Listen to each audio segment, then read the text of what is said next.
In the early 19th century, humanity faced a disaster unlike anything recorded before. There was no single battlefield, no invading army, no collapsing empire.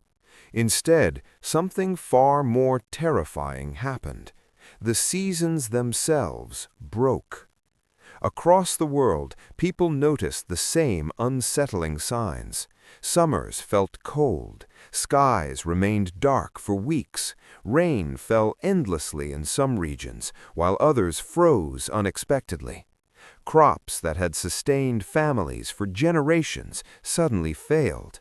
Harvests rotted in the fields or never grew at all. At first, no one panicked. Bad years happened, harsh winters came and went, but this was different. The weather did not recover. Month after month, nature refused to return to normal. By the time fear replaced confusion, it was already too late. Food shortages began appearing almost simultaneously across continents. Prices rose faster than wages. Bread became scarce. Entire communities were forced to choose between selling everything they owned or starving where they stood. This was not a regional famine. It was global. From North America to Europe, from Asia to parts of Africa, millions of people were pulled into a crisis they could not explain and could not escape. Governments were unprepared. Science had no answers. Religion struggled to explain the scale of suffering. Today, this catastrophe is barely remembered. But in its time, it reshaped societies, accelerated migrations, fueled unrest, and left scars that lasted generations. This is the story of the year the world almost starved. The chain of events that nearly starved the world began far from the great cities of Europe or the farms of North America. In April of 1815, Mount Tambora erupted on the Indonesian island of Sumbawa. At the time, few outside the region understood what had happened, but Tambora was not an ordinary volcanic eruption. It was the most powerful eruption in recorded human history. The explosion was so violent that it destroyed the mountain itself, reducing its height by more than a kilometer. Entire villages were erased in seconds. Tens of thousands died immediately from pyroclastic flows, ash, and tsunamis. But the true danger did not come from the explosion alone. Tambora hurled massive amounts of ash, dust, and sulfur dioxide into the upper atmosphere, so high that normal weather patterns could not wash it away. These particles spread across the globe, forming a thin veil that reflected sunlight back into space. The Earth began to cool. At the time, no one connected distant weather anomalies to a volcano on the other side of the planet. There was no global communication, no climate science, no understanding of atmospheric circulation. The eruption was over in days. Its consequences would last for years. By the year 1816, the impact of Tambora had reached full force. Across the northern hemisphere, weather patterns collapsed in ways people had never experienced. In New England, summer simply failed to arrive. Frost struck crops in June, rivers froze in July, snow fell in places where farmers should have been harvesting. Corn, wheat, and barley, staples of survival, withered or died entirely. In Europe, the problem was not cold alone, but relentless rain. Fields turned to mud, grain rotted before it could be harvested, vineyards failed, hay supplies vanished, leaving livestock to starve through the following winter. Asia was hit just as severely. In China, disrupted monsoons caused floods in some regions and droughts in others.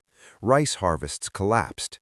In India, altered rainfall patterns weakened food production and contributed to widespread famine and disease. What made the crisis so devastating was its simultaneity. Normally, when one region suffered crop failure, another could export surplus food. In 1816, there was no surplus anywhere. The global food system, primitive as it was, failed everywhere at once. People did not understand climate shock. They only saw hunger spreading faster than relief could arrive. In 1816, the United States was still a young nation, fragile and largely rural. Most Americans lived close to the land. Their survival depended not on global trade or government relief, but on local harvests and personal food supplies. When the weather collapsed, America had no safety net. Throughout New England and the northeastern states, farmers watched their fields fail one after another. Corn, the most reliable crop, was destroyed by repeated frosts. Wheat rotted in wet soil. Hay shortages left livestock without feed, forcing families to slaughter animals early or watch them starve. Food prices rose sharply. In some areas, the cost of grain doubled within months. For poorer families, even basic bread became unreachable. Hunger spread quietly, household by household, without dramatic headlines or national alarms. As desperation grew, people made a painful choice: stay and starve or leave everything behind. Thousands abandoned their farms and began moving west. Ohio, Indiana, and Illinois saw sudden waves of migration. These movements were not driven by dreams of opportunity, but by survival. Entire communities relocated, reshaping America's demographic future. The famine of 1816 did not cause mass death in the United States on the scale seen elsewhere, but it permanently altered the nation's direction. It accelerated westward expansion, changed agricultural practices, and exposed how vulnerable even a growing republic could be to forces beyond human control. America survived the crisis, but it did so by moving, not by enduring. While North America struggled to adapt, Europe was pushed to the brink of collapse. Unlike the United States, Europe in the early 19th century was densely populated, heavily stratified, and deeply dependent on annual harvests. When crops failed in 1816, there was little room for error and no room for delay. Relentless rains soaked the continent. Fields turned into swamps. Grain sprouted mold before it could be harvested. Potatoes rotted underground. Livestock died as hay supplies vanished. By winter, food shortages were no longer theoretical. They were visible in every city and village. Bread prices exploded. For working families, bread was not a luxury, it was survival. When its cost doubled and tripled, hunger turned into anger. Across Germany, Switzerland, and parts of France, bread riots erupted. Crowds stormed bakeries and grain warehouses. Local authorities responded with soldiers, not solutions. In Switzerland, entire regions faced near starvation. In parts of Germany, peasants resorted to eating grass and roots. In France, still traumatized by revolution and war, governments feared hunger could ignite another uprising. Ireland, already vulnerable due to its reliance on limited crops, suffered especially hard. Malnutrition weakened the population, creating perfect conditions for disease. Typhus and other illnesses spread rapidly through overcrowded communities. What made the European crisis so dangerous was not only hunger, but instability. Food shortages undermined trust in governments. Rumors spread faster than relief. Each failed harvest eroded social order. By the end of 1816, Europe was not just hungry, it was afraid. Hunger rarely kills alone. By late 1816 and into 1817, the global famine triggered a deadly chain reaction that proved just as devastating as the lack of food itself. Malnutrition weakened immune systems across continents, leaving millions vulnerable to diseases that normally would have been survivable. As bodies grew weaker, illness spread faster. Typhus became one of the deadliest killers of the period. Carried by lice, it thrived in overcrowded shelters where desperate families gathered in search of warmth and aid. Poor sanitation, contaminated water, and weakened resistance turned entire towns into breeding grounds for infection. Cholera and dysentery followed. Diarrheal diseases, particularly lethal to children and the elderly, swept through famine-stricken regions. In many areas, people did not die directly from starvation, but from dehydration and infection after weeks of inadequate nutrition. Hospitals were overwhelmed where they existed at all. Medical knowledge was limited. Germ theory had not yet been developed. Doctors often misunderstood the causes of disease, unintentionally worsening outbreaks. In some regions, death became so common that proper burials were impossible. Communities dug mass graves. Families separated the sick from the healthy, not out of cruelty, but desperation. The true scale of the disaster will never be fully known. Records were incomplete. Many deaths went uncounted. But historians agree that tens of millions of people worldwide were affected, and millions likely died as a result of the famine and its consequences. This was not just a food crisis. It was a biological collapse triggered by environmental shock. While famine and disease ravaged much of the world, the catastrophe of 1816 also left an unexpected mark on human culture and imagination. History often remembers disasters for their suffering, but they also reshape how people think, create, and explain the world around them. The relentless weather forced people indoors. Endless rain, darkened skies, and cold summers confined families and intellectuals alike, cutting them off from normal life. Isolation became a shared experience across social classes. In Switzerland, during the cold and sunless summer of 1816, a small group of writers gathered near Lake Geneva. Trapped inside by storms and poor weather, they began telling each other ghost stories to pass the time. Among them was a young woman named Mary Shelley. That summer, shaped by darkness, fear, and uncertainty, she began writing Frankenstein, a novel deeply influenced by themes of creation, destruction, and humanity's limits. The story reflected a world where nature no longer obeyed human expectations and where scientific ambition collided with unforeseen consequences. Art, literature, and philosophy across Europe shifted in tone. Romanticism grew darker. Paintings emphasized storms, ruins, and human vulnerability. Writers explored themes of despair, isolation, and the fragile relationship between civilization and nature. This cultural shift was not accidental. It was a response to lived experience. When the natural world turned hostile, imagination turned inward. The famine of 1816 did not just take lives. It changed how humanity told stories about itself. One of the most unsettling aspects of the global famine of 1816 was how completely humanity failed to understand what was happening. There were no early warnings, no global explanations, no unified response. At the time, science lacked the tools to connect distant events. The idea that a volcanic eruption on a remote island could alter global climate was unimaginable.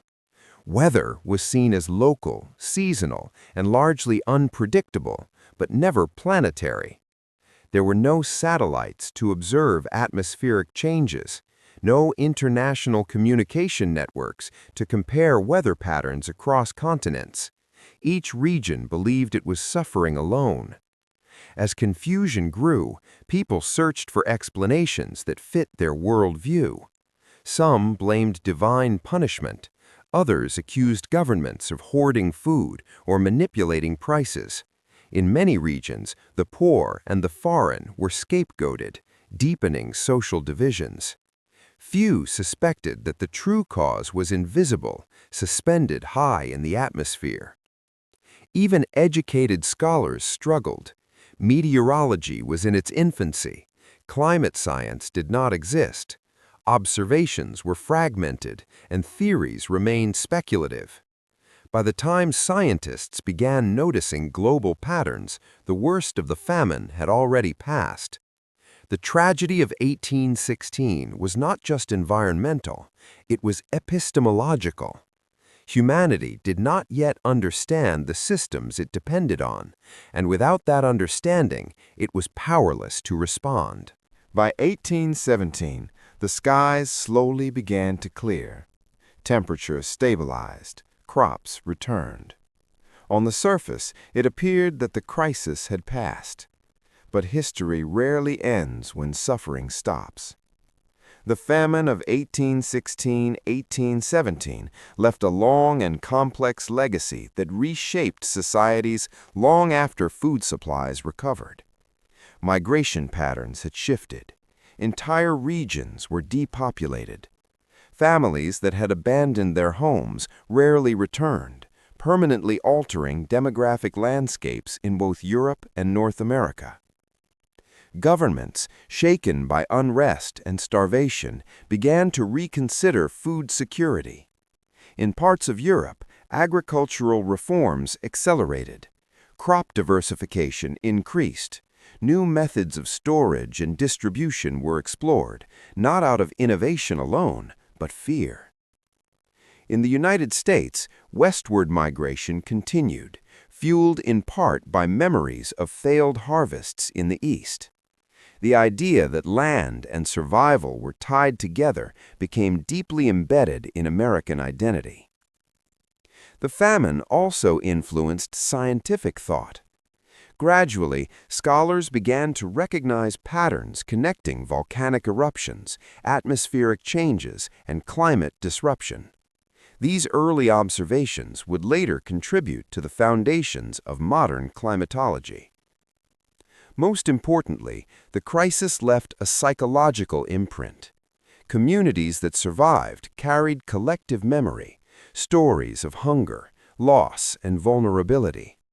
Even when prosperity returned, the fear of scarcity remained close to the surface. The world moved forward. But it did not forget, even if history books eventually did. The world of the early 19th century was simpler compared to today. There were no global supply chains stretching across oceans, no cities dependent on daily truck deliveries, no economies synchronized across continents in real time. And yet, when the climate system failed, the consequences were devastating. Today, humanity possesses advanced science, global communication, and unprecedented technological power. But it is also more interconnected and more fragile than ever before. Modern food systems rely on stability. Crops are optimized for efficiency, not resilience. Supermarkets operate on just-in-time delivery. A disruption in one region can ripple across the planet in days. History shows that global systems rarely fail gradually. They fail through cascading breakdowns, one stress triggering another. The famine of 1816 was caused by a natural event beyond human control, but its impact was magnified by ignorance, lack of preparation, and systemic vulnerability. The lesson is not that disaster is inevitable. It is that resilience matters. The year without a summer stands as a forgotten warning, a moment when humanity learned, painfully, that civilization rests on delicate foundations, foundations that can be shaken by forces we barely notice until it is too late. History does not repeat itself exactly, but it echoes.